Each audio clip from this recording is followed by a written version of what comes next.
This lesson is from the 7th grade Houghton Mifflin English book. It is on adverbs and it coordinates with pages 190 to 192 in the student textbook. Adverbs of time answer when. Yesterday, soon, often, immediately, sometimes. Adverbs of place answer where. Here, there, down, up, everywhere, away, far, near. Adverbs of manner answer how. Well, cleverly, fast, wildly, carefully, badly. Intensifiers tell to what extent. Really, very, to, really, terrible, terribly, extremely, quite. Okay, so let's look at this. Marker. In Egypt in 1799, a French officer was walking slowly, modifies was walking, and quite is an intensifier modifying accidentally. Accidentally modifies discovered something. He looked down, modifies where he looked, and saw a highly is an intensifier modifying unusual stone.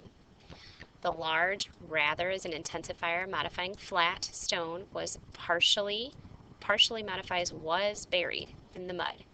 It was quickly modifies was pulled from the mud near the Nile River, and very is an intensifier modifying thoroughly. Thoroughly is an adverb modifying cleaned.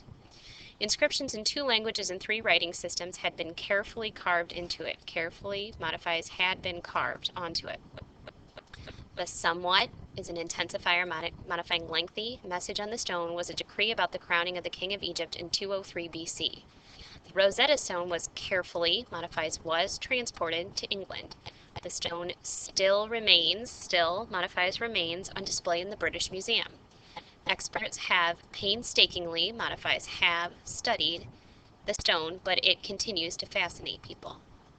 Okay, the officer had made a terribly important discovery. The rock had 3 quite different inscriptions on it. The very first inscription was in ancient Egyptian. The second inscription was written in a somewhat later Egyptian language. The third was in a rather familiar language, Greek. The message was identically stated in 3 languages.